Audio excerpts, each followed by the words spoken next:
Hello everyone. B Com part second के लिए जो आज इम्पोर्टेंट टॉपिक हम डिस्कस करने जा रहे हैं वो कंपनी द्वारा अपने ही अंशों या प्रतिभूतियों को वापस खरीदना, बाईबैक ऑफ आउन shares public security by A company. यानी कि जब हम देखते हैं कि कंपनी के पास जब सरप्लस ऑफ फंड्स ज़्यादा होते हैं या कैश ज़्यादा होते हैं तो और कंपनी उस स्थिति में अपने जो कैपिटल्स को कमी करना चाहती है या अंशों को विद्यमान जो अंशधारी हैं उनसे वापस पुनः खरीद लेती है तो वो प्रक्रिया बाईबैक्स ऑफ शेयर्स कहलाती है। यानी कि एक ऐसा प्रोसेस जिसमें विद्यमान अंशधारियों से कंपनी मार्केट प्राइस से ज़्यादा प्राइस या मूल्य पर वापस पुनः अंशों की खरीद फरोख्त करती है तो वो बाईबैक कहलाती है। कुछ कारण होते हैं इसके लिए। रीजन्स क्या होगा तो to improve earning per share, EPS जो प्रति अंश आय उस पर वृद्धि करना है। टू यूज आइडल कैश, यानी कंपनी के पास जो आदर्श रूप से जो नगद इकट्ठा हुए हैं, फंड्स इकट्ठा हो गए हैं, उन फंड्स को यूटिलाइज करना है। To give confidence to the share holders at the time of filing price, यानी कि कोशिश ये की जाती है कि बाईबैक में कंपनी द्वारा अंशों की पुनः खरीद फरोख्त में यह कोशिश की जाती है कि कंपनी को मार्केट वैल्यू से जो प्राइस है विद्यमान अंशधारियों को मार्केट वैल्यू से कहीं ज़्यादा प्राइस दिया जाता है। तो एक तरीके से जो लगातार शेयर्स के भाव में गिरावट आ रही है उस बाज़ार के भाव को बढ़ाना और उसमें विद्यमान जो रिमेनिंग जो अंशधारी हैं उनको कंपनी के अंशों के प्रति आशावान बनाना। इसके अलावा to increase promoter share holding to the reduce the chances of take over, यानी कि एक तरीके से जो शेयर होल्डर्स हैं या जिनका प्रोमोटर्स हैं उनके एक तरीके से कंपनी पर डोमिनेट करना है और कंपनी की स्थिति को सुधारना होता है। To improve return on capital, इसके अलावा जो अंशधारी जो हैं उनको रिटर्न्स, अच्छे रिटर्न्स उपलब्ध कराना। रिटर्न ऑन नेटवर्थ, एक नेटवर्थ को बढ़ाना होता है।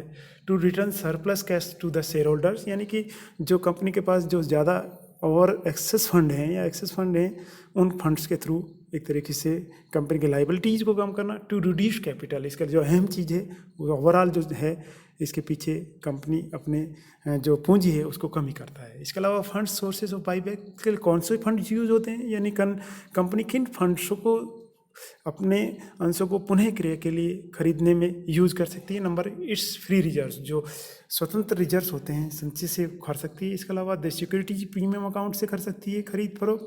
किसी अन्य अंशों या अन्य विनिर्दिष्ट जो स्पेसिफाइड सिक्योरिटीज़ है उन सिक्योरिटीज़ के अगेंस्ट कंपनी बाईबैक कर सकती है।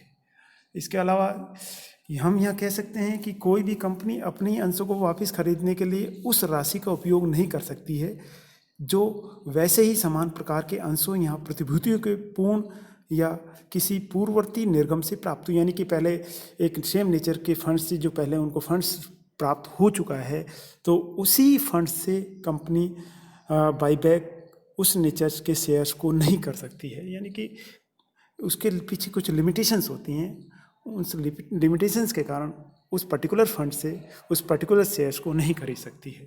इसके अलावा कंडीशंस क्या क्या होनी चाहिए, जो पुनः बाईबैक जो सब शेयर्स है या सिक्योरिटी है उसकी खरीद की शर्तें क्या होनी चाहिए। सबसे पहले ए आर्टिकल मस्ट ऑथराइज, यदि आर्टिकल सबसे पहले जरूरी है कि अंतर्नियम में इस तरीके से अधिकृत कंपनी को अधिकृत कर दिया गया हो। यदि अधिकृत नहीं है तो उस स्थिति में कंपनी को एक स्पेशल रिजोल्यूशन या विशेष संकल्प पारित करते हुए इस तरीके से बाईबैक्स की अथॉरिटी परमिट कर दी जाती है। इसके अलावा कंपनी को एक वापस खरीद के अंतर्गत एक साधारण सभा में एक विशेष रिजोल्यूशन पास करना पड़ता है। यदि बाईबैक ऑफ शेयर्स स्वतंत्र संचय या फ्री रिजर्व्स के 10% से कम है तो उस स्थिति में बोर्ड ऑफ डायरेक्टर्स वो कॉम्पिटेंट है, वो इस रिजोल्यूशन को पास करता है। तो साधारण संकल्प के द्वारा या बीओडीज के द्वारा रिजोल्यूशन पास कर दिया जाता है। लेकिन यहाँ जहाँ बाईबैक का सवाल है कि जो रिजर्व फंड्स हैं वो 10% से ज़्यादा यूज होंगे तो उस स्थिति में एक स्पेशल रेजोल्यूशन पास करना होगा और स्पेशल रेजोल्यूशंस को पास करने के लिए संचालक मंडल अपने स्पेशल रेजोल्यूशंस